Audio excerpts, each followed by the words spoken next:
Recording. So good morning, good afternoon, good evening, good part of the day, everyone. Welcome to the largest and the fastest growing large scale Scrum meetup, less of New York City. First and foremost, Happy New Year to all. Lots of prosperity and health, and please keep yourself absolutely mute unless you need to ask a question. First thing first, I would like to introduce our very special speaker today, Johanna Rothman. So I usually don't spend too much time introducing someone who has been well known. So it's kind of it's a shortcut. It's a cheat. It's a cheat approach for me. Johanna has been pretty well known. So I'm just gonna say a couple of things that are very key about her. She's very widely known as a pragmatic manager, and she likes putting those two words in quotes. She's a very popular author of 18 books that cover many aspects of product development. Uh, Her most recent books, something that I would encourage you to explore, are on Modern Management Made Easy series, from chaos to successful distributed agile teams, and Create Your Successful Agile Project. So those two most recent pieces you're recommended to take a look at. Um, Joanna helps leaders and teams to do reasonable things at work, and she equips everyone with knowledge and expertise that are required for adaptive, agile product development. Two key traits of Joanna that I'm personally very associated with are practicality and humor. So especially her humor, I'm really betting on being humorous and even facetious and spiteful as are the big things in my book. I would love to hear and see more of it because we can say so much more with humor and a smile. So without any further ado, I would like to pass the baton over to you, Joanna. Thank you for being here this morning, and let's keep rolling. Thank you all. Please keep yourself mute and on camera if you can, and keep your cameras off if you need to do something very private, and unmute only if you absolutely need to ask a question. Off you go, Joanna. Over to you. Gene, thank you so much. I was thinking about humor this morning, and I could tell you a little story about I started with trying to do intermittent fasting yesterday in my never-ending effort to lose weight. I managed to gain a pound. So I am not an expert on intermittent fasting today.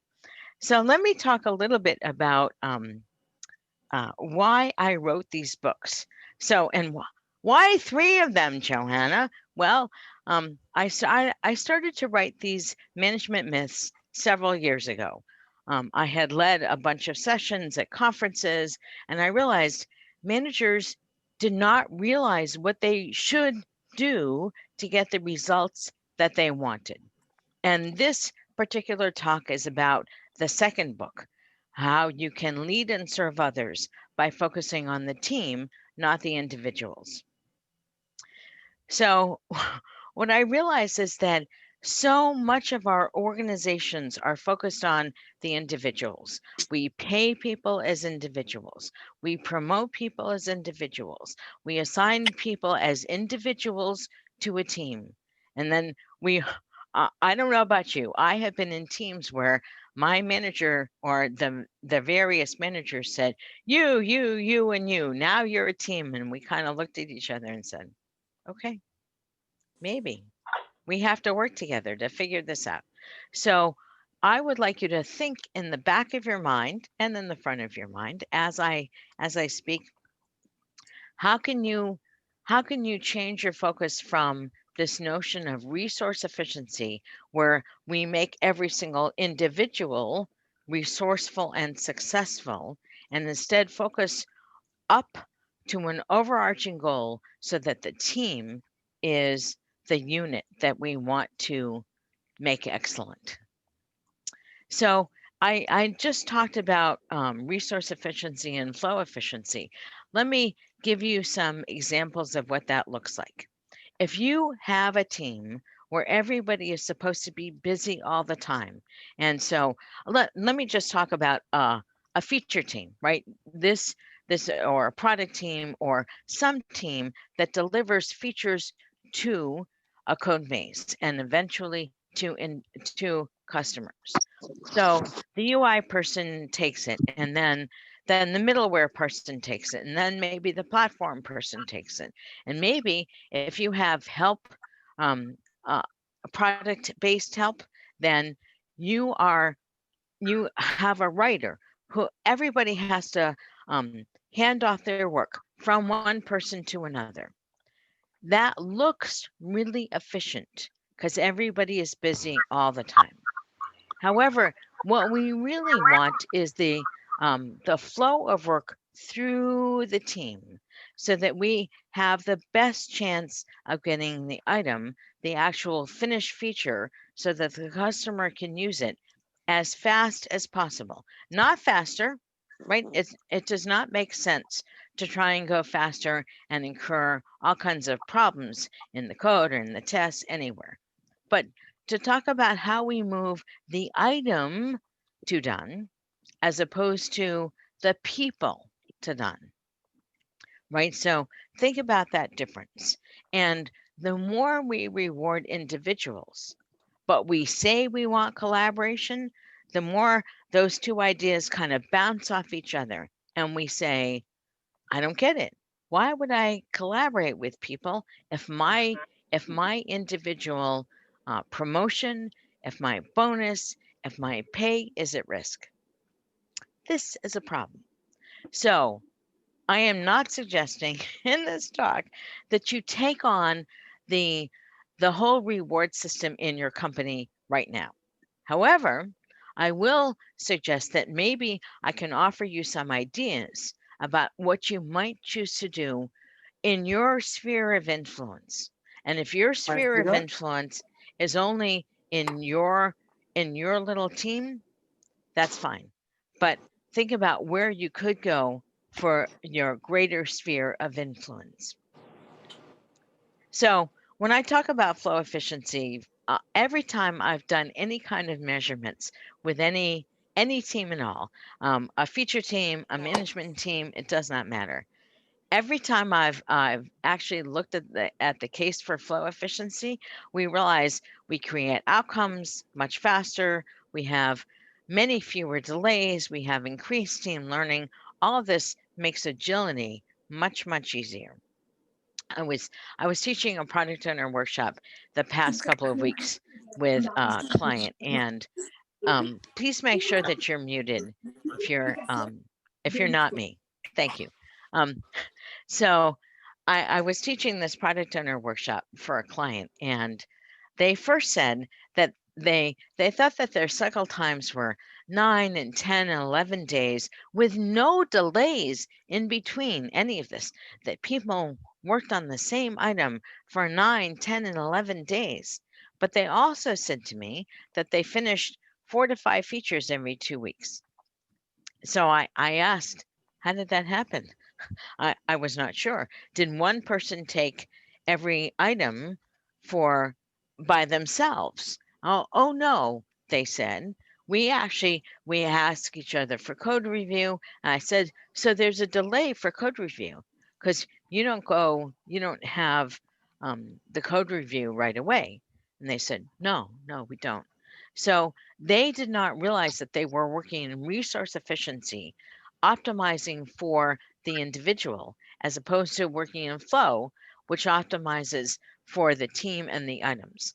When they realized that they had in for every 9, 10, or 11 days of a story, they had at least 7 days of waiting, right? Days. So in the best case of an 8-day story, 7 days of waiting. That is amazingly expensive, right? If you're supposed to get the outcomes as fast as possible so you can change, right? That's one of the reasons we have agility, so we can change what we're doing next. So you might be asking, okay, how do I switch this focus? This is where you can create an environment where every single person can lead. Everyone understands how to offer feedback and coaching to each other. They understand how to collaborate with each other. They and this is all about the environment that people work in. So I hope that you're aware of Lewin's equation, where the behavior is a function of the person and their environment. And I don't know about you, I have encountered many performance problems of people where they are saying, where the people are reacting in exactly the way you would expect them to, given their their environment. So let's talk about all the possible things, and I might not even have all of everything here.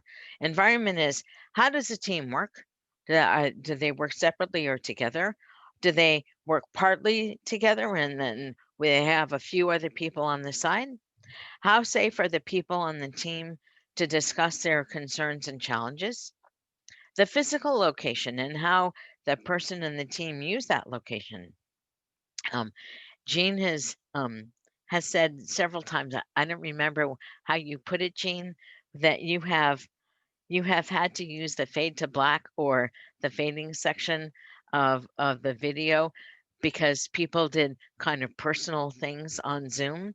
Um, because we're all dispersed right now, this is this will remain an issue, and it's I find it really interesting as a piece of our humanity, and I also find it challenging that we are so um, that some of us don't always realize what we do and how that affects others.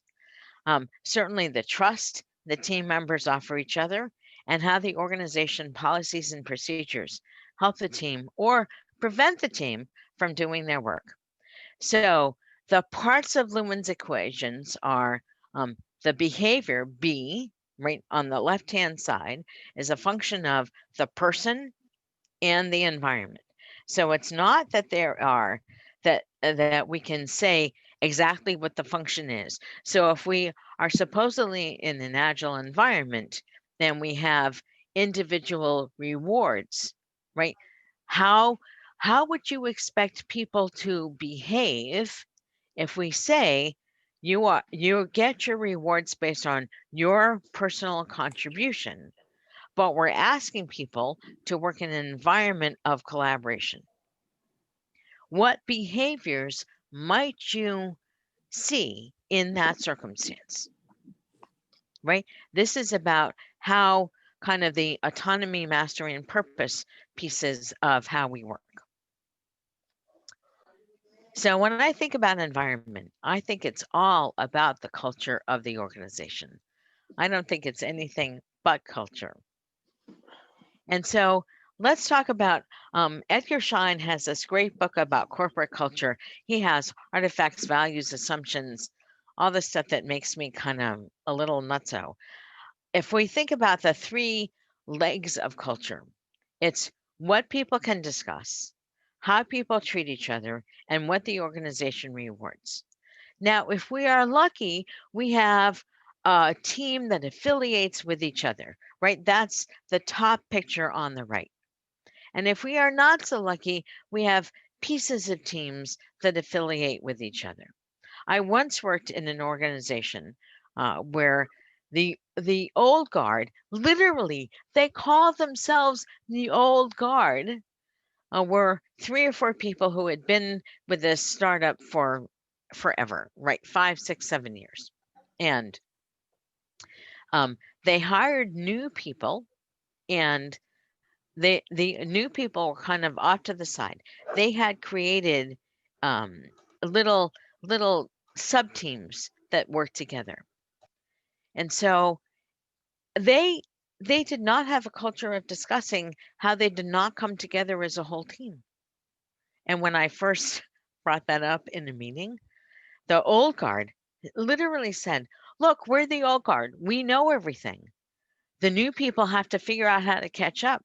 And I said, "How can the new people figure out how to catch up if you never talk with them, if you don't collaborate with them?" And the new guard said, "Oh." right? The old guard said, "Oh," and the newer people, some of them who had been there for 1 or 2 years are now saying, "Oh, we can talk about this." So this is the culture in the team that reinforces itself to the culture everywhere else in the organization. And the worst possible kind of culture you have is where everybody is an individual and they don't collaborate with each other. Well, it's worse for agility, certainly agility. So I have several suggestions, and I'm going to talk through more of these. But think about the team's value. What is the overarching goal that the team uses to do their work? How can you create team based leadership? How can you create an environment where people can succeed? And how can you stand up for your team under all circumstances, even if you might not want to? So let's talk about defining the team value.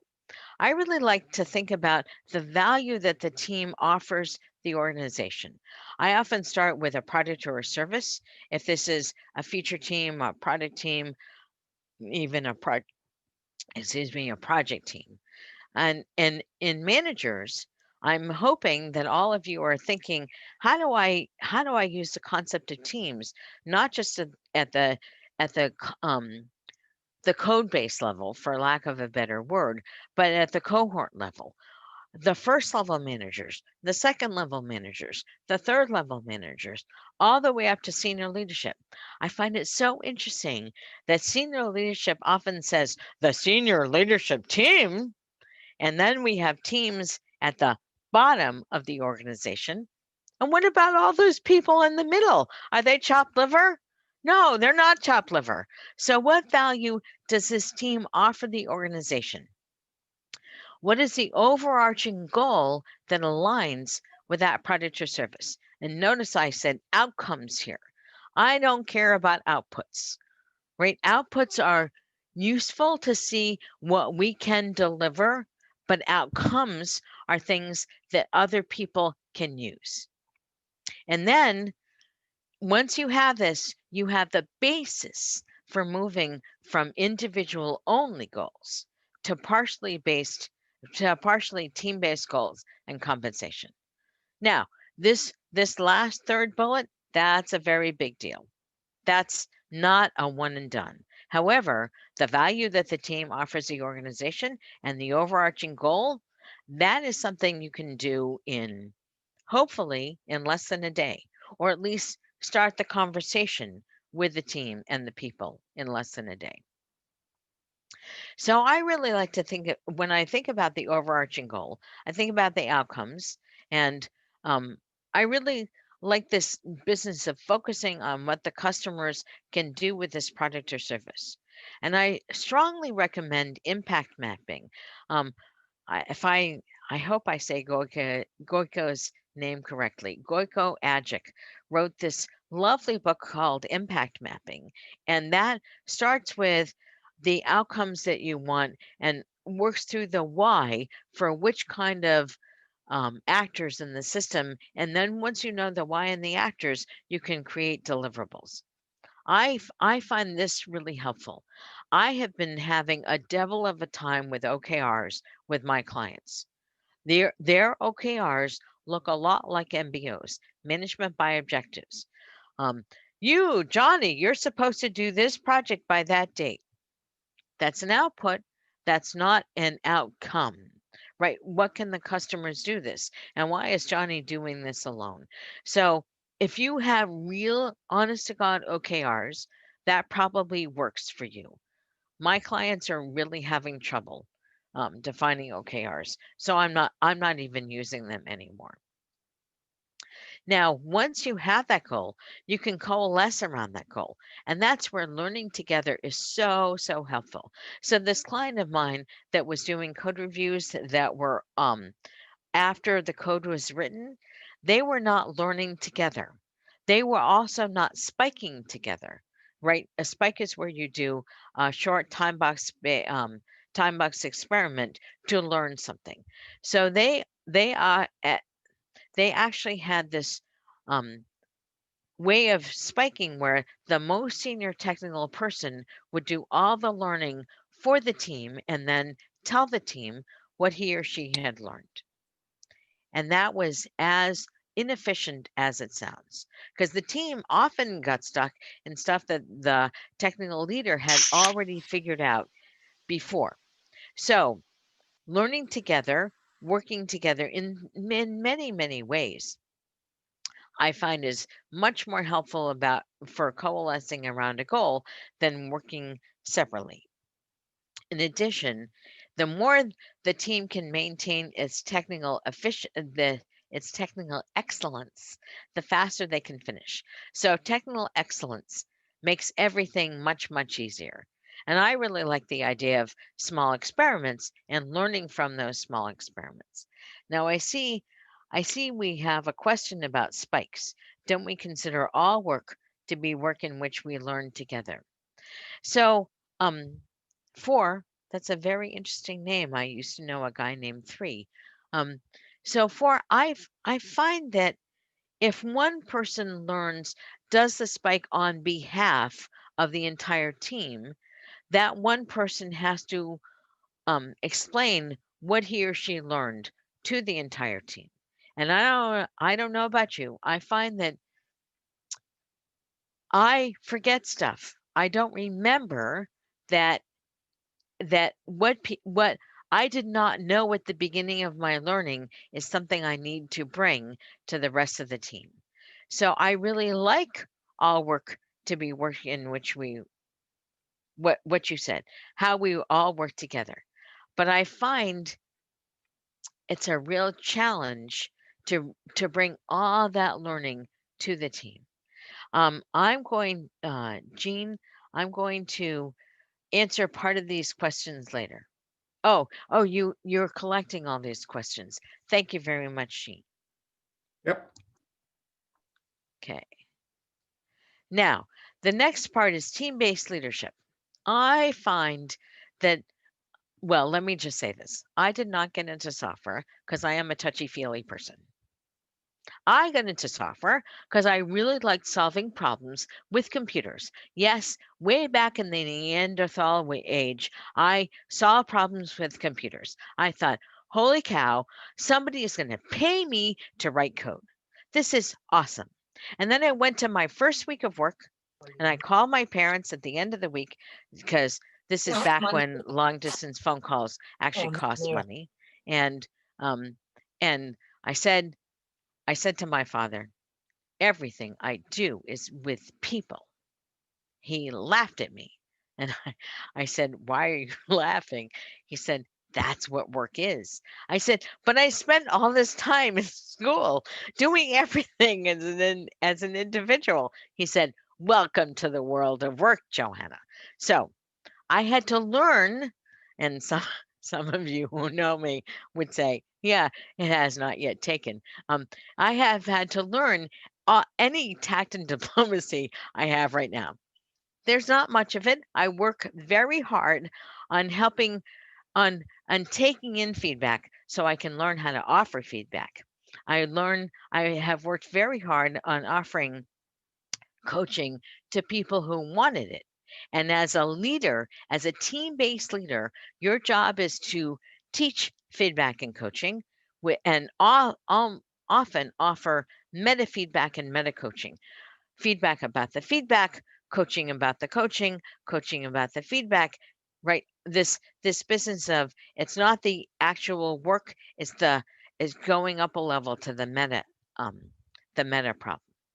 I really like offering labs during work hours. When I realized how bad I was at offering feedback and coaching, I said to my team, I need to learn how to offer feedback and coaching. Here's a peer based approach to feedback. Here's how I think we should do coaching. Notice I did not give them a chance to say, how should we do coaching? No, I was only slightly more evolved. from where I am now. Where I should say from where I am, or where I was then. So we had labs, so I could learn how to offer feedback and coaching. And the question for good books about feedback and coaching, I really like Behind Closed Doors: Secrets of Great Management, the book that Esther Derby and I co-wrote. We pair wrote that entire book, and we realized that our approaches to feedback and coaching were very similar. It was about a peer-to-peer based approach, not a parent to child or teacher to student. It was all around how can we as humans in the organization make better connections with each other. So feedback is about observable behavior, and this is the framework. I'm going to continue through this so I have a chance of finishing at the right time. I often find that coaching is about offering options with support. Let me just say right now, if I need a coach, I do not want to hear the answers are all inside of you. I had a coach once for 5 minutes who kept saying to me, the answers are all inside of you. I had questions about corporate strategy. I had questions about the project portfolio. I had questions about how do I manage these people who are not working the way I want them to work. I had real problems. My boss was a non-entity. He arranged a coach for me. And the fifth time, the coach said, the answers are all inside of you. I said, I would love to know how you are mind reading that the answers are all inside of me because I don't have any access to any of them. You're fired. So, um, now coaching, if you're like me and you have no opinion at all on anything, you might inflict help on others. So I really watch myself for inflicting help. But the more you can create an environment where everybody coaches everybody else, the more coaching just becomes a normal kind of a thing. You don't have to have a separate time. You might say, can you tell me the problem you're trying to solve? And the person explains it, and you say, oh, okay, I think there's actually a deeper problem there. And you might have a conversation about that. And then you ask, do you want coaching? And the person might say yes. And then you ask, do you want coaching from me? And the person might say no. Okay, then I can help you find the coaching that you need. Right? That's your job as a leader. So one of the other things we are all much better about doing one-on-ones these days. Let me just take a drink. Excuse me. Back in the kind of post Neanderthal era, I had weekly one-on-ones. That's because I was still, I did not support a cross functional team. I supported either developers or testers, depending on the team I was leading at the time. At that time, I needed to check in with the people and ask what they were doing on a regular basis because we had either irregular project management or really no project management, which was fine. People were pretty self correcting, but somebody needed to track what was going on. And one of the things I coached people on in those one on ones was how to create 1 to 2 day tasks that were either done or not done. Right? Those are inch pebbles. You might recognize them as small stories now. So, um, I find that if you are coaching an agile team, right, if you are leading and serving an agile team, you you might be able to wait to once every 2 weeks for a regular one-on-one. That's probably quite reasonable. And um, I do caution you, once a month is way too long. It's not enough time. It's not enough time to Let me create bring that up the other trusting slide, relationship. I'm sorry. and then we are going to simulate this. Okay, somebody was saying something and I don't know what that was. Sorry. So the longer you have between meetings, the less of a trusting relationship you have. So you can't learn what people want. You can't learn what they need. You cannot check in on their career development. And even better, you cannot listen for bad news. One on ones are your early warning sign. You can see things in the one on ones you might not be able to see without them. Um, I am very big on making regular one-on-one time sacrosanct. You you have to protect your schedule. You have to figure out when is the right time to meet with other people. Remember Paul Graham's essay about the maker's schedule, which is we need uninterrupted time to think, especially if we are with other people. We cannot interrupt that thinking and making time versus the manager's schedule. Managers multitask by design every single day. So you will have to figure out when is the right time. I um I did manage to experiment 1 month with Tuesdays as one-on-one days, and that did not work out well for me or for the people I served. I was exhausted at the end of the day, and they got interrupted. Um, So Brad asks, any thoughts or tips on recovering after a series of scheduled or and blown off one-on-ones? Apologize. First, apologize. Say, I'm sorry. I blew off these one-on-ones. I thought I had a good reason. And maybe you even did, right? Maybe you were working on the strategy for the organization, especially in a time of pandemic. Right? So you might have had a really good reason. However, you need to apologize and you need to say, I would like to restart the one on ones and I would like to restart once every 2 weeks. And here are some times I would like you to sign up for. And then offer enough times in your schedule that people can sign up. And then block out that time and tell your peers and your managers not to overbook you in that time. You are not available then. You are not. This is where you support your team. I'm getting all excited now. Hope you can stand this. You must support your team with the one on ones. You must stand up to your managers and say, no, you cannot have that time. This is your job as a manager. Okay, let me see if I can calm down a little. So I have some ideas from what kind of a structure you might want to another structure you might take. And the minimal, the minimal one-on-one structure is a check-in, which is, how do you feel today? Some of you might say, excited. Johanna's excited. Yeah, I get that way. Um, and then you might say, do you need anything? Right? This is not, do you need anything from me? This is anything at all. This is where I wonder so much about these organizations who have um, thankfully continued to employ people during the pandemic, but they have not arranged for an extra monitor, right? I said to Jean at the beginning, I had an extra monitor on this side of my desk, and I have this monitor here, so I mostly talk to you, and then every so often glance over there. So I think it's really important to say, what do you need? Right? Do you need anything at all? An extra monitor is really cheap. An extra keyboard is really cheap. An extra mouse is really cheap. All that stuff is um anything that's equipment is probably less expensive than any of the time people waste without having that equipment. So then you can ask, is anything getting in your way? And what can I as your manager do to help? Right. This is the minimal one-on-one.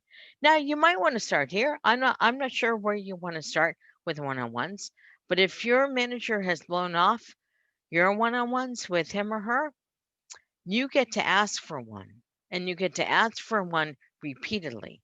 So that's that's a way to think about how you can instigate one-on-ones where you serve the people you lead and your manager can serve you. Um, so a couple of other things. I really like regular one-on-ones so I can offer reinforcing feedback as often as possible. This is acknowledging where people have done something great that I want them to keep doing. I will learn about the team's environment. I can often see the team systems and environment in ways that I could not see if I did not have the one on ones, right? Person A has this kind of observations, person B has the other kind of, excuse me, observations. How can these two observations both be correct? Often in the teamwork. So I can learn more about the team system. The real piece about regular one-on-ones that I really love is that they allow me to avoid performance reviews, assuming I work with HR and get rid of the whole performance review shenanigans, right? Performance reviews don't work. We have decades of understanding that they do not work. The one time I got to meet expectations on a performance review, I was so angry. I said to my boss, "Why did you only give me meets expectations?" He said, "I expect more of you." I said, "But compared to everybody else, I'm exceeding expectations." He said, "I expect more of you." And I said, "In what way is that fair?" And he said, "Fair? You think performance reviews are about fair?" I learned a lot that day.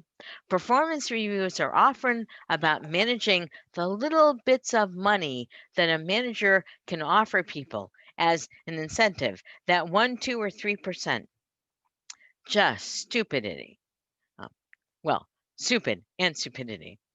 I managed to combine both of those words. So think about evaluations as managing money, not performance. The peers on it, especially on an agile team, will manage their performance. They might need help from you. This is where you support them with helping to learn about feedback and coaching. And if the team does not have that overarching goal for what they need to deliver, that's where you can help.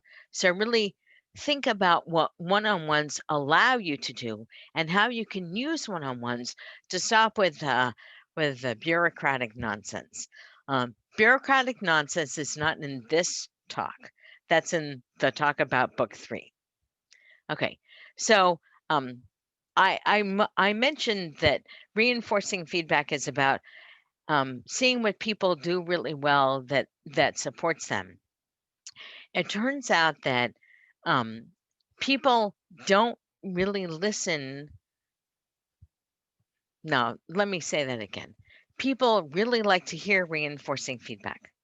And as as managers and leaders in the organization, we we do not often we do not offer enough reinforcing feedback. Buckingham and I forget the G name. So it's not Buckingham and Kaufman. There was a book in I think 2019, Buckingham and something else.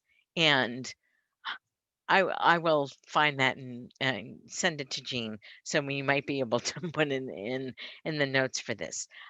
Said that we need to offer reinforcing feedback 9 times more often than we offer change focused feedback. So change focused feedback is, Johanna, you're too blunt and direct. Like I'm going to change. However, when my boss said to me, people cannot hear your words, that was helpful.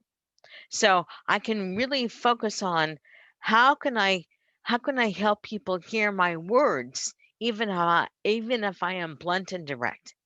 So this business, my husband, we've been married for 36 years, says that he is um, um, molded off all of my sharp edges. This is me with no sharp edges. Yeah, not going to happen. However, thinking really hard about how I frame what I say, that's been something I've been working on for many, many years. And sometimes I actually get there.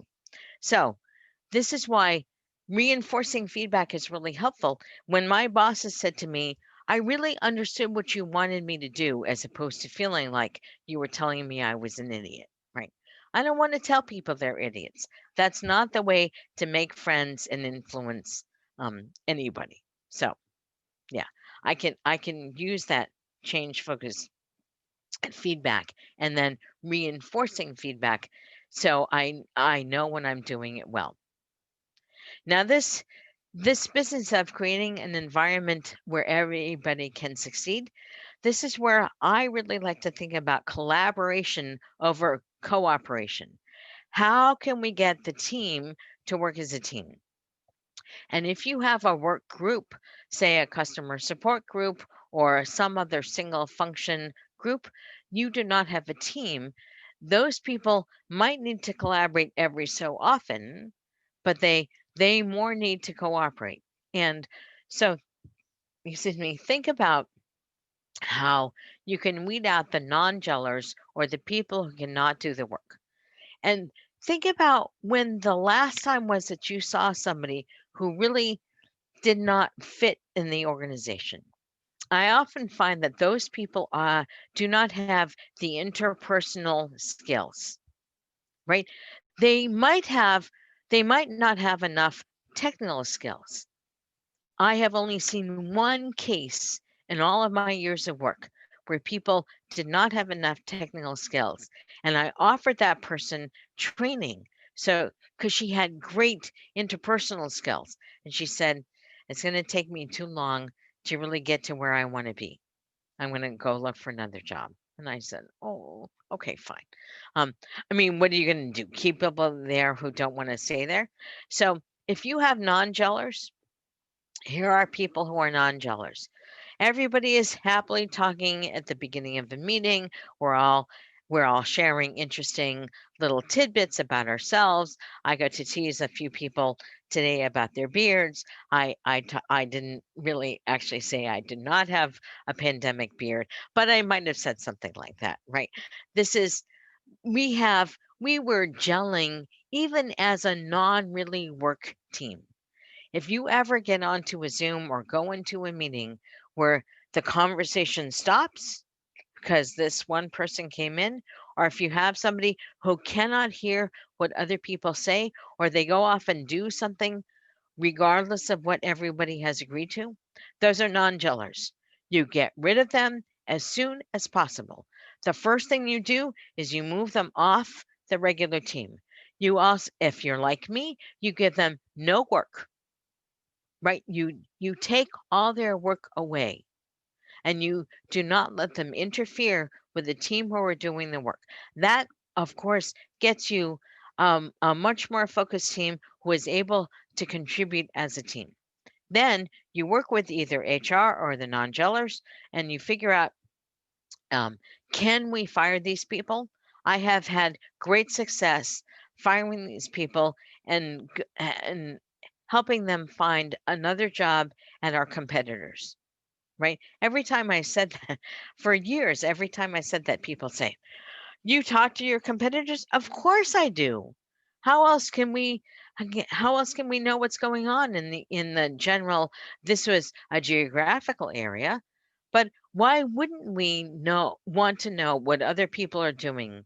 So I really like to figure out how to get rid of, and I'm not talking about killing people, right? This is helping them leave the organization. They should still be alive. Fine. But how can we help them leave the organization fast enough so we don't prevent the other people who can do the work? So I really like to hire for cultural fit, not necessarily for comfort, and hire for diversity of thought and experience. And this is where reinforcing feedback really helps. You can help hire exactly the right people if you offer reinforcing feedback. Um, Marcelo, I want to take that curveball later, right? When we talk about things, when the non-geller is a manager. So I hope that you have learned about this. You've seen this actually in spades. The culture of any organization is shaped by the worst behavior the leader is willing to tolerate. The more bad behavior you are willing to tolerate, the more you affect the culture. And remember what I said about culture? It's what we can discuss, how we treat each other, and what we reward. You reward people who create a bad culture, they think that they can keep doing it. This is why culture is so important. Now, let me talk about supporting your team. I really like to think about backing your team or supporting your team, having your team's back, and especially to other people. So we, I have not been on a vacation in a year. I don't even know how long it's been. Right? It's been a long time. Um, we have all been. We have not had a chance to leave our teams for since the pandemic started. However, I encourage you to figure out how you can how you can take the ultimate responsibility for your team by supporting them, but not by creating all of their rules and regulations. How can you offer the team time and opportunities to create their own environment? As long as that environment supports your overarching goal, what you need to deliver to the organization. I often say that the buck stops here, right? This that was, oh, which president was that? How I think Truman. I think Truman said the buck stops here. This is why you will need to manage yourself so that you can support your team, because your team is going to do wacko things, right? They're going to say, we thought you wanted us to go here when you wanted them to go there. This is why checking in on a regular basis with everybody on the team is very helpful.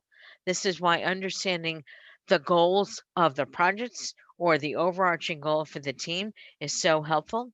Oh, thank you, David. Yes, Truman. Um, you need to manage yourself so you can support your team. You can have your team's back. Now, I've suggested any number of ideas here, and I've talked about this movement from the theory of individualism to team-based practice. Please make sure you're muted. Thank you. And I recommend that you try a bunch of things. Where will you experiment? What one thing might you choose to use as an experiment? And then where will you apply your learnings? How can you engage with yourself, your team, with your peers? And then how will you realize the results? Then you can decide where you might experiment more. And I've suggested any number of new behaviors here. I am not asking you to change everything you believe. Nope, not interested in that. I want you to think about your behaviors. I might ask you to measure the value stream for your team for the most recent, say, 4 or 5 or 6 stories. That might be helpful. But I am not asking you to change any of your beliefs. You might still believe that individual resource efficiency is the best way to manage everything. I would ask you to measure a few things and then go to think about what behaviors might you change if you realize that your measurements are not where you want them to be. So our culture drives our behaviors. This is this is all about Lewin's culture, um, Lewin's equation, right? What we often behave in ways to maximize our rewards and or minimize our punishment. So think about what your organization rewards. Individual work, and that's at your level as managers, right? If you are not part of a cohort with your managers at your level, you are missing so many opportunities to learn together and to help make even um, a better environment for everybody. And then if your organization wants but not does not reward team-based work, what one thing might you do to instigate that? So I find that when I lead and serve others, I think about doing the work on the blue side of everything and not the stuff on the red side, right? And especially Drucker has this wonderful way of saying he did not talk about flow efficiency um, or anything, but he did talk about making the team the unit of work, a harmonic whole. Those are Drucker's words. Now, there's a lot of Drucker. I really wish he had said men and women as opposed to man. Fine. He was a product of his times. I would like to think that if he had met me, he would have said men and women in his books. But if you say um, we will apply Drucker's thinking, you are probably in a really good spot. Okay, so I'm going to stop here. I would like you to stay in touch. I offer the Pragmatic Manager newsletter on my website. I hope that you link with me on LinkedIn if you have not already. The Modern Management Made Easy books are finally in almost all platforms, and I need to update the pages, but you can buy the bundle on LeadPub. I will um, stop the share now so I can see. Joanna, just before you pick up any, I'm just this is the latest and the greatest data dump. All the questions I collected up until now. Up to, Oh my goodness. Oh my goodness. some of them you might have answered. So, but this is all inclusive. Thank you. And I will try and copy those. And if not, Jean, maybe you can send me the chat later because Yep. there were a couple of private messages, and I will respond privately to Sure. that. Um, yes, you will get the slides. I will post the slides on Speaker Deck. And So send me the link. I'll circulate as well, Joanna. The slides before I forget. Yep. perfect. Thank you. Okay. So there was a question about how flow efficiency impacts continuous discovery. That's a really good question. I have found that when we really work in flow efficiency, we we often say, how can we as a team learn together? So it's not that we don't do spikes, right? We do spikes, but with a team. Now you might say, okay, so now I get how we do continuous discovery. How do we do continuous delivery? Well, this is where small one day stories. If you read any of my work, you know I'm a huge fan of one day stories or one day time boxes for spikes. That's how we manage the interplay of discovery and delivery in the same team. Yes, I do not believe it is possible for one team to do only delivery and another team to do only discovery. This is a feedback loop. We need the same team or maybe two teams together to do both of them. We must not separate discovery and delivery. I in the same team for the same product. I don't get that. I think that anybody who does, I would really like to know more about how they work. But I have not yet found that successful. My experience, not I'm not a researcher, right? Just my experience. Okay. And um, so let me talk about firing people because there were a couple questions about ungellers and firing people and all that stuff. I offer feedback first to the people whom I see as an ungeller. Right? I say when you do this, here's what I see. Here's how that affects me, and here's how that might affect the team on my behalf. I try and use I language, right? Here's how this affects me. Because otherwise, if I say the team doesn't like it, well, maybe I'm right, maybe I'm wrong. But when I say, I find that the teams, if I look at the value stream map for the team, I see a lot of delays. I see a lot of signals. I see people making these rolling their eyes in meetings. Now, I happen to be a big eye roller, so maybe that's not such a big deal. But if I see people discounting what this ungeller does, I will I want to look at that. So that's where I start with feedback. And I try to start with, and I might ask, do you want coaching? And the person in my experience has always said, no, I don't want coaching. Not from you, not from anybody else. Fine. So I find that it's when I find this ungeller, there's often a whole bunch of root causes, but the person is not able to change their behavior.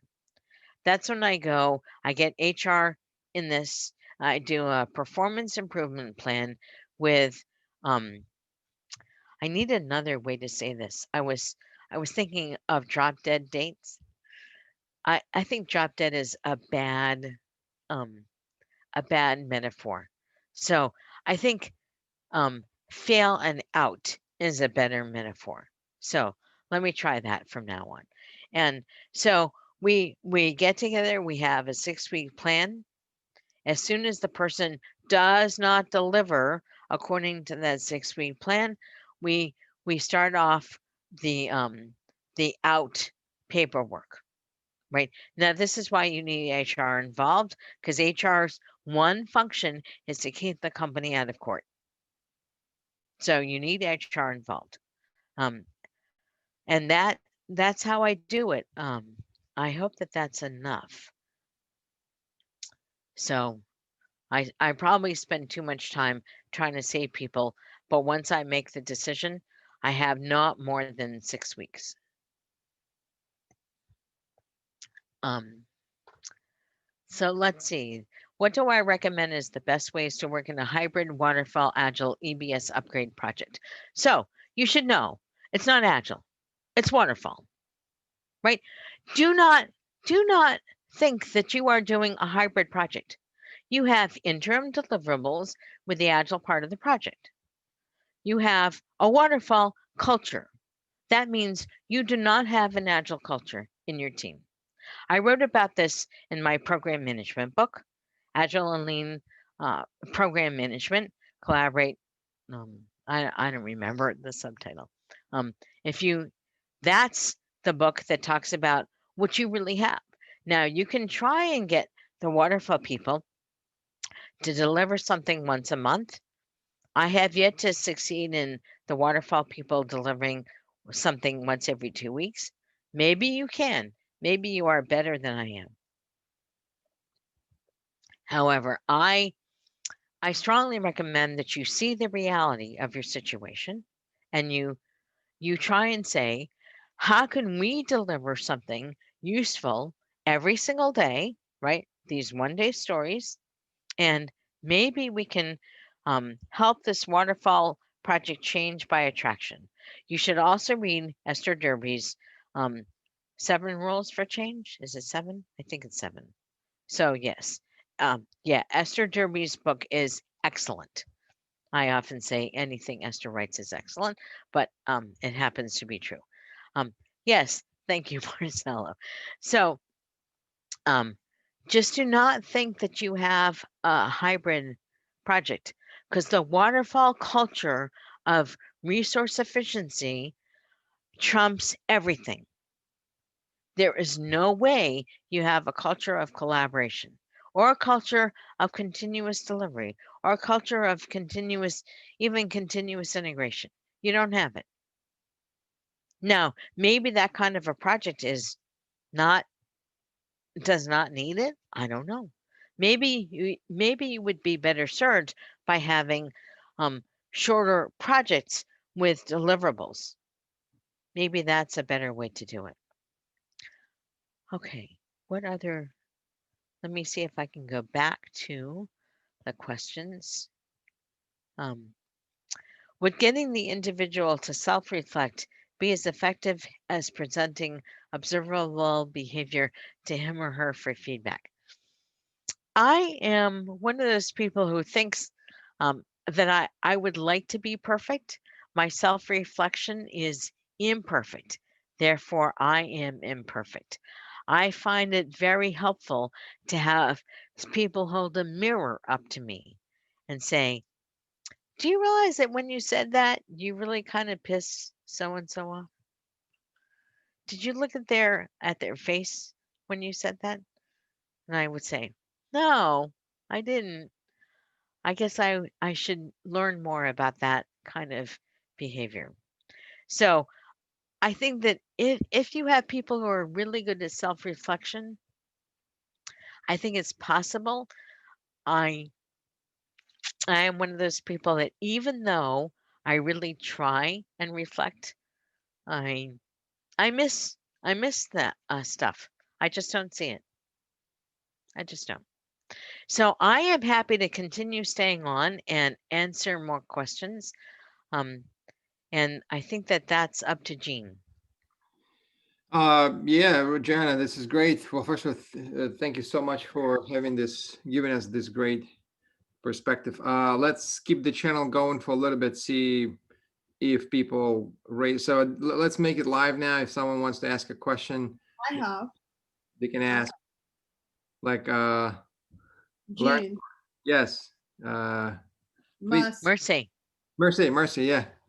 Hi, Joanna. I just want to say thank you. I mean, this money can buy. I must confess, what you've shared today, especially for someone like me that is a startup and trying to drive the agile culture in Nigeria. Um, One of the key things, my highlight, my main takeaway today is the non-Jella. Um, and Because, hi, Jim, the non-Jella explanation. I think you put it succinctly to save me a lot of trouble. And I'd like you to just expatiate a little bit further. And if you don't mind, Jane, for me to just explain a little bit why it's important, because Africa is we have a very diverse culture. Our mindset is a major problem. And so bringing the agile to erode the way we think, it's a huge shift for African. I mean, being in the space and doing it, I've gathered quite a lot of lessons. And for me, something happened. I did exactly what you did.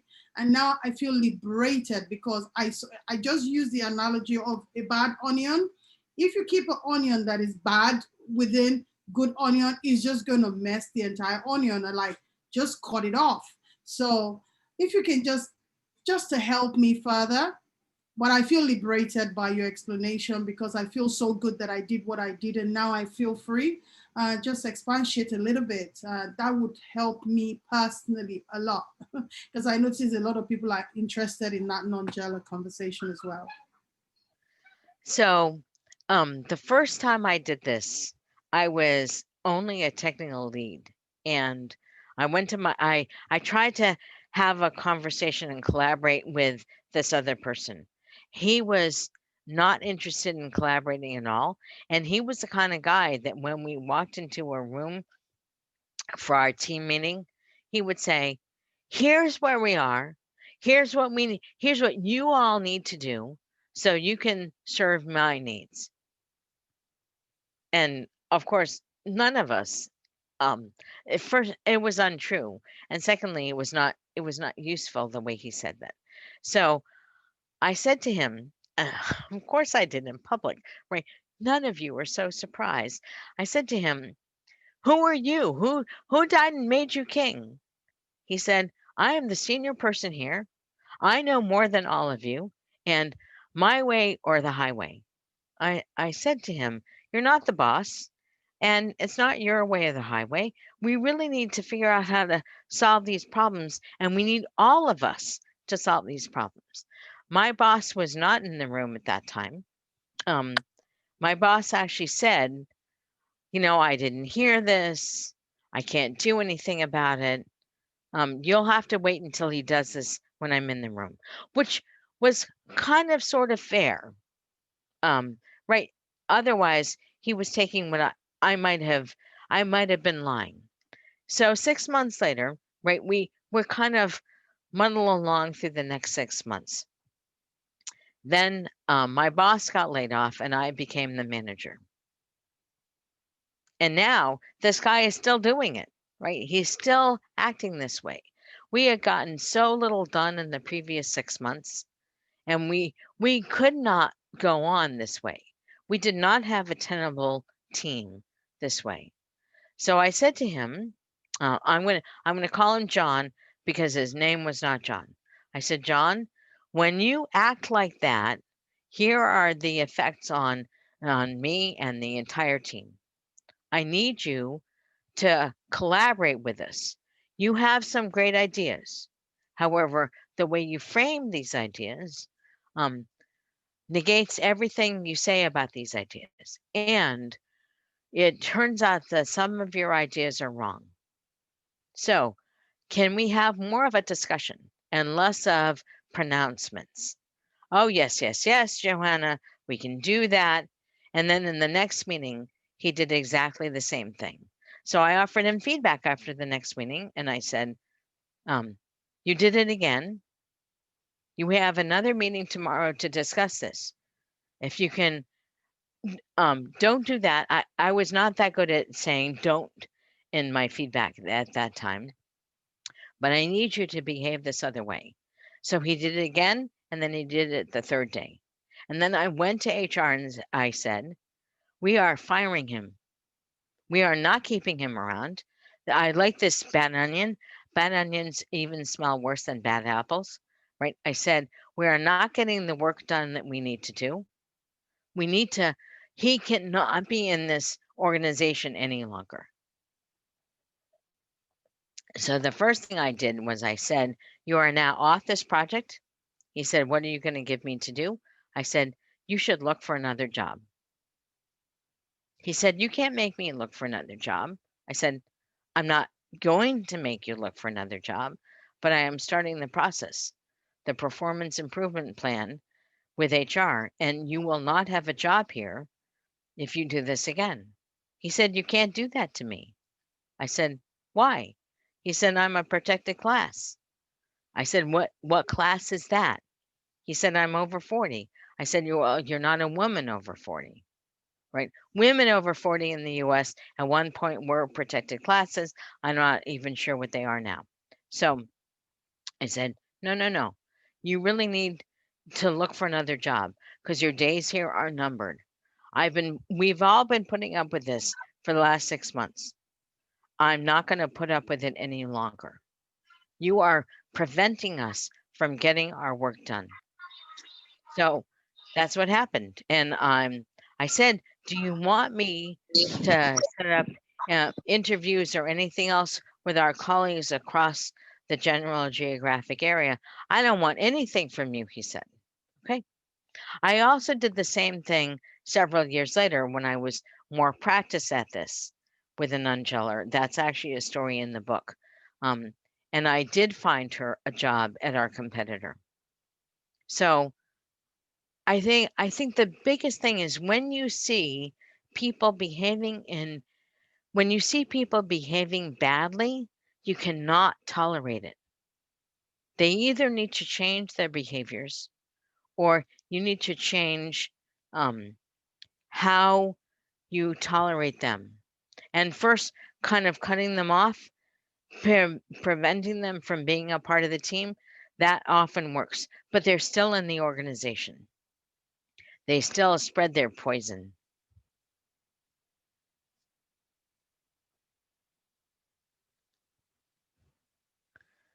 Thank you, Mercy. And yes, I remember you from some other Zooms. Thank you for That's our Nigerian party, right? Thank you. Mhm. Thank you. Uh, hey folks, anyone else wishes to just go live and ask, or if you wish to post, we'll pick it up. So Aaron, Aaron, you have your hand up actually. Yes, ma'am. Thank you so much for this was a great talk. So I work with or part of the time I work with a sales transformation office. And as part of that, and I've been implementing as many components of, let's just say better generation management approaches. That's sort of how I throw the whole bucket together. Most salespeople, especially tip of the spear, are obviously highly incentivized individually. There's not really a team model. It doesn't really make sense there. You could have team models for people who support them, and I'd actually say most shops are actually pretty good at that part. In some ways, better than I've seen, and even in IT and so on, because there's just the goal is to get rid of friction, and then that just starts turning into flow. And so it just, even though they don't know the language and all that stuff, they just sort of can, like when they see it, they understand it. Yeah. But when you get to that final individual kind of contributor, trying to construct approaches for them, around these type of models, I found to be really challenging. So I'm wondering if you have any insight or any ideas, or just saying, well, some people this just doesn't work, or this approach maybe isn't the congruent fit or whatever. So I think especially in sales models like that, in compensation, you can never take away money from people, right?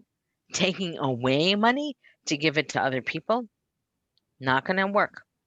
You are going to lose your best salespeople.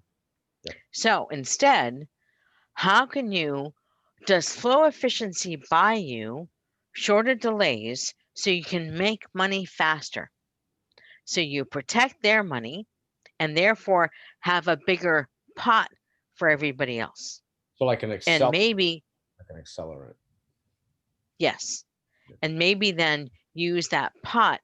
And maybe it's entirely possible that they do provide more value than the rest of the account team or sales team or whatever it is you want to call that team. In which case, maybe leave it alone. But I would say, I would start to look, I would actually measure the cycle time for a typical sale. Yep. Now, I've been self-employed for over 25 years. I don't have a typical sale. I suspect you might have a more predictable cycle than I have. Very 80-20. It's very 80-20. So those 80% you can target as the cycle flow efficiency. That's great. That's awesome. Yeah. Well, thank you. Okay. Excellent. Other questions?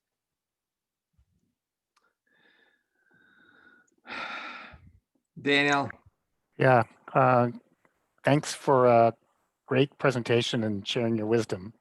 With respect to rewarding performance, there's a tendency that I've seen to use software metrics as a basis for objectives and performance reviews. I don't believe in that. And I wonder, I can tell by your facial expression, you don't either.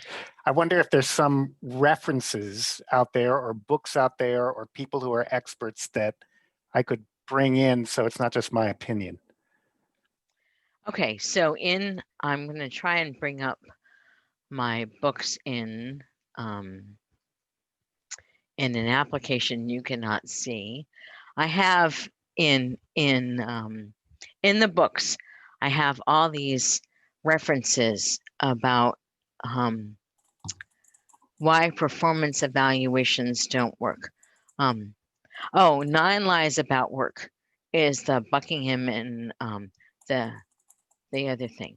So if you use MBOs, right? So Daniel, I think you were talking about management by objectives. The more related to software or the code or the tests, the worse the measure. So for example, I tell a story in the books about I wanted to do an assessment for a very large engineering organization. The developers were all measured by how well they met the dates. Developers appeared to meet every single date on every single project and program. I think that this is astonishing. The testers were measured by how many bugs they reported. The testers, so what happened was the developers would check in a stub, right, that did not actually do anything. They said that they met the date, then they waited for the testers to actually find the bugs before they fix them. And because this was an international product, it was all about how can you, if you find it in English, it's also a bug in the other 6 languages. So the testers really got 7 bugs for the price of 1. The company was not able to ship anything. So if you talk about software metrics, that's about outcomes. I should say outputs, right? Outputs are useless. Outcomes, what the customer can do with the product, that's better. And the more people go for outputs, the worse the reward system is. Does that make sense? Yeah, I'm in total agreement with you. Okay. I was kind of, is the book or article you said 9 Lies About Work that has the references you were talking about? So I can, well, no, my book, Okay. Practical Ways to Lead and Serve Others. Okay. Here are, if you will permit me to do, I will send this to everyone in the chat. Here are these. This is in Markdown, so you'll. And by the way, Johanna, Yeah. before I forget, any assets that you want me to share wider with the PDF of your, or the link to the PDF of your talk, just shoot it over the fence to me and I'll include it in the distribution at large. Okay. I will. I guess I can't quite copy that. And on top of what you want to share here, of course. yeah, let me see. No, I'm not able to copy and paste into the chat right now, but I will be happy. All of these references are in book 2. Okay, great. Thank you very much. Thank you. One short, For at one point you had come off of your mute. Did you have a question? Hi, thank you. Hi, everybody. I hope everyone's safe and well. Happy New Year, Joanne. Thanks so much for your time. Either of these, generally, I always am looking for one measure in agile situation, which is a measure of quality. And for me, quality means what the customer values. So the other question, if you want to pick one, is do you ever think about cognitive profile of people when you're thinking about how you manage them, how they communicate, how it can affect and relate to their performance? Cognitive can mean I don't have an oral filter. That's a fact for me. I mean, like I can't block out background noise. Okay. Or other things. Anyway, thank you. Either one would be great. Appreciate it. So when I think about when I try, and this is why I find one-on-one so helpful. I try and figure out how I can best communicate with the other person. I don't think I really think about how you described it. I don't remember what you said, but I try and take that into account as I work with people, right? For me, that's really important. And in terms of one single measure for quality, I don't see how you can do one single measure. I think that we need multiple dimensions of measurement, because every time you have a single measure, people can game that measure in any number of ways. But if you have a series of measures that allow you to see the entire picture, you are much less likely to be able to game them. I do offer several measures in my Create Your Successful Agile project book about cycle time and the product backlog burnup chart and all that other stuff. I find that that's very helpful. However, I do not know of a single measure. And if you actually do, I would love to know. Thank you. That's what I'm working on. Appreciate it very much. Thank you. Oh, Johanna, One of the, I'm sorry. you only kind of ask. I am thinking just from a standpoint of being able to record this in full. I'm thinking of limitations of when I upload. Let's take another at most 10 minutes, if that's okay. It's up to you. You're the host. You get to say. If we go over, that's fine too, but we may cut off the recording. That's all I'm saying. Okay. Let's move on to the next question. Okay, who's next? There's one in the queue. Nobody's asking. Johanna, do you want to explain how your books are structured, if you don't mind? If nobody has any other question.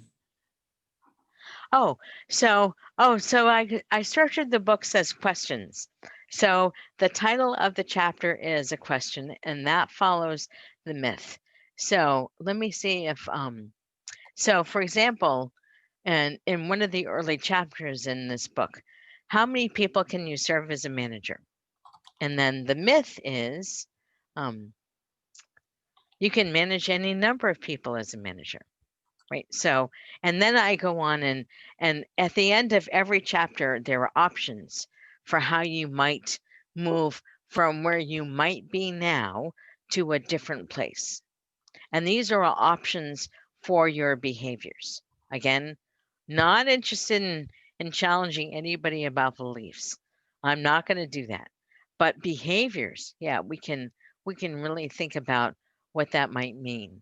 The second chapter, for example, how often do you meet privately with people? And the myth is, I don't need one-on-ones. So I will tell you a little bit about the story. I was doing an assessment for an organization. The VP of engineering said, I never need to meet with anybody because I read their check-in comments. Yeah, no. Right, check-in comments are not a substitute for meeting with people. The third one is, do I really need to tell someone how they're doing? And the myth is, let me see, where's the myth? I went right to manage your feedback words. Myth, people should just know how they're doing. So there's all these questions and myths. I hear these questions from my clients. Not because people are bad, people are great. They all mean well. However, the way we manage organizations is so, oh God, for lack of a better word, totally screwed up. Right? We are so stuck in I forget the guy who in the 70s or 80s talked about the goal of management is to return value to the stakeholders. What nonsense. Nonsense. The goal of an organization is all about finding and keeping customers, because customers buy your products. Customers tell other people about your great products. Customers then pay, a little farther on for your employees. So it's not about stakeholders. Stakeholders are a total side effect, right?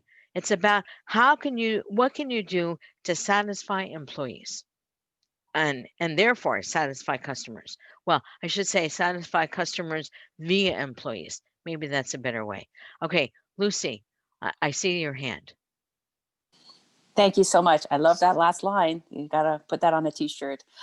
This is a great session to attend, particularly on a Sunday. Jean, you're brave to pull this one off. And I'm grateful to have shown up and to be in your presence and everybody's presence. And my question is, I'm a Scrum Master. That is my role. I am part of a team, and me and my team members, my colleagues on our team, we all report to the same manager. My manager doesn't really do one-on-ones because he has too many humans that report to him.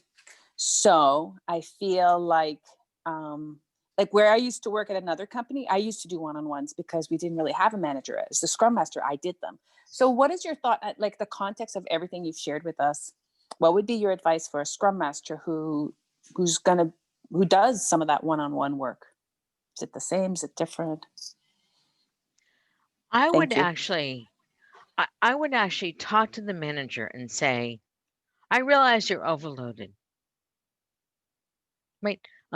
Let's just get that out in the open. And I feel the need to make sure that somebody who represents management builds that trusting relationship with everybody on the team. Are you willing to trust me with the people you lead and serve? He might or might not, right? That's the first question, but give him the opening. And then I would also, if he says, yes, I trust you, then you would say, excuse me, I need to have a one-on-one with you every week to make sure I offer you all of these early warning signs of what's good and what's not good, right? Because it's both sides. And then I would also ask the team members, are you willing for me to be a stand-in for the manager? But this way you would actually have the one-on-one with me every week or every other week, whatever the right cadence is. That's great. Thank you so much. I could see some might say I'd rather do my one-on-one with the manager, and then that's perfectly great. Yeah. Okay. Right, Wonderful. right. Thank you. You're welcome.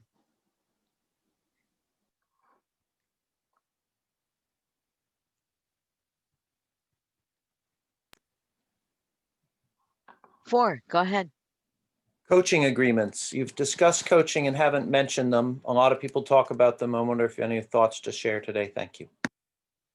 So I find coaching is a time limited opportunity, right? Anytime I offer coaching, and this is back when I was a manager, I did not assume I was always going to coach this person forever, especially not on the same thing, right? So coaching has to be a time-bound thing. You have to agree on either we will develop our list of backlog items as we go, or it's about this, and if we're done early, that's great. So yes, I have coaching agreements. Is there more? Thank you. That's all for now. Okay, thank you. Okay, so Farida, that's a very big question. If you need me to answer that question, I need more context. Remember, I wrote a book about a successful agile project. Johanna, Yes. good morning or good Good afternoon, morning. wherever you may be. I have some workers here, so I had asked a question about if you enter into a new organization as some form of leadership. I'm reflecting back to a book by Adams and somebody, I forgot, on assessments, on leadership assessments. What do you feel about that? You may have already addressed that while I was talking to these workers, and I apologize. But I'm a kind of quasi yes and no about assessments because it doesn't really tell you about a lot about what drives an individual. But some of these assessments are pretty good on measuring curiosity and the ability to learn. What do you think about that for essentially all leadership have taken this test as a basis to learn from and to grow? Thank you. So I will tell you, I am possibly, so my two values in my life are to constantly learn and to have fun while I do it. Those are my two overriding values. And I have had at least two jobs where I did not want to learn anything and I did not have any fun. So, as far as I can tell, all assessments are context based. And if you look back at Lewin's equation, you will see that behavior is a function of the person inside their environment. So if I was allowed to swear, I would say that those kinds of assessments are totally useless. Well, I managed not to swear. Okay, that's good. So what do you want? I guess the real question is, what would you use these assessments for? I find it much more valuable to look at the overall system, right? If we think that environment shapes people's behavior, which is what Lewin's equation says, and wasn't it Deming who said something like 98% of all issues are system based? That there's a good Deming quote that's something. I mean, it's a very, very large percentage. I would not do assessments of people. I have done and would do assessments of the organization's system. How safe is it for people to ask questions? How safe is it for people to agree? How do we decide where we get our rewards from? All of those are very interesting questions. So, I do agree with you. Some people like to learn more than others. Some people are more, we've always done it this way. It's been so good for us this way. Do we really have to change what we're doing? And so I like to use a contrast of my husband and me. My husband will buy the next gadget as soon as it comes out. I had an old flip phone, I think until the middle of the 2000s. He had a smartphone, I had a flip phone, right? So I'm not quite a Luddite when it comes to new equipment and new gadgets, but he is definitely an early adopter, definitely. And when I think about processes and how I work, I am much more likely to change right away. And he says, but I've always done the laundry like this, right? So we are two different people, and given the context, we have two different approaches.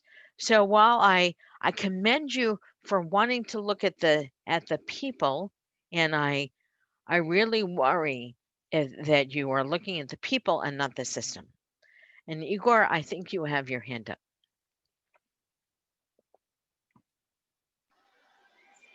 Yes, thank you for your presentation.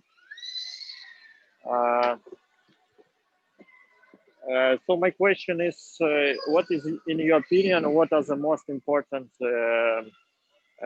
skills for being a good agile leader for your team, for our teams, let's say? So yeah, I think that okay. Yeah, so it's fine. I guess it will be my question. Yep. So in my experience, the best thing you can do as an agile leader for a team that you serve is to focus on your flow efficiency.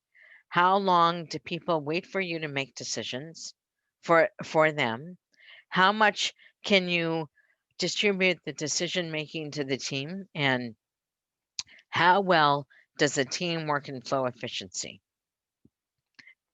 So it's all about how well the team works, whether you are there or not there. And I hope that even though I appear to have frozen, that I hope that Jean got all of that.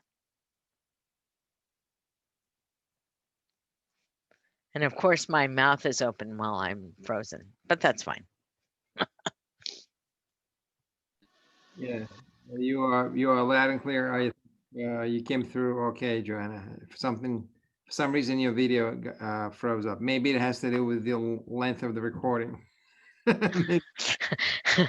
Okay, well, in that case, thank you. And Jean, I would like the chat, even with all the direct messages. Thank you all for being here, and thank you, Jean, for letting me do this. I really enjoyed it.